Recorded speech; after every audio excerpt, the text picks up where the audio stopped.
obviously in this day and age, we've been dealing with a lot of combat fatigue, PTSD.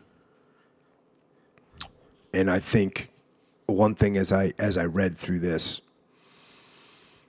I thought back to Colonel Hackworth's book and About Face. And one of the ways that he describes it is he says that basically people have a cup. Mm-hmm. And different size cups, different people have different size cups, and the cup starts to get filled up. And if it gets filled up, it's done. You're done. You can't take any more. And you just got to go away. And this was the first time as I read this, obviously Chuck Tatum showed extreme courage over and over again. And he points out the fact that there's not that many guys that went day after day after day after day and were lucky enough to not get wounded. Mm-hmm. Or I guess you could say unlucky enough. Yeah.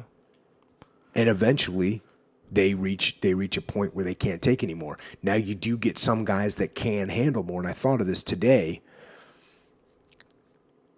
It's just nature, right? It's just how you're formed. And I'm not going to be mad at someone because they can't bench press 500 pounds, right? Some people don't have that. That's not part of their physical makeup. Mm-hmm.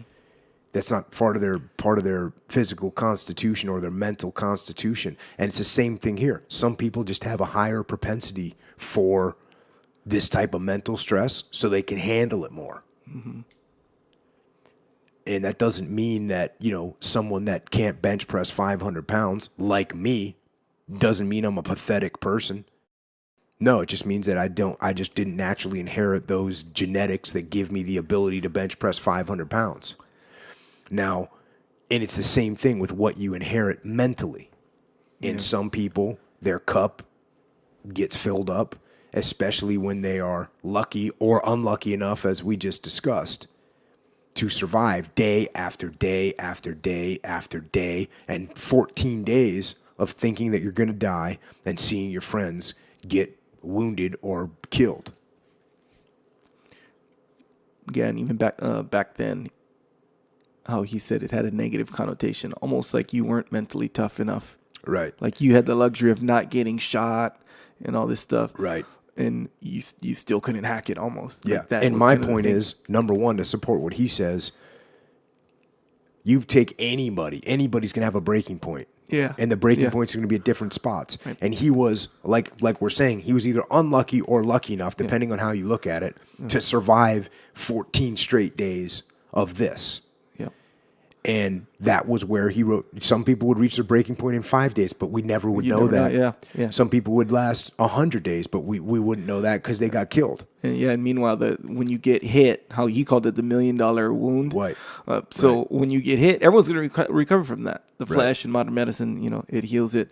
So that's why he called it the $1 million wound, because it's like, in a way, you lucked out. Yep. You didn't have to face these terrible horrors that lied beyond day 10, day 11, 14, 15, Yep. And then it just keeps going until you fall off, end. Yeah. And you're going to break at some point. Yep. And everyone is. And like I said, it's just the way you're made up as your genetic code.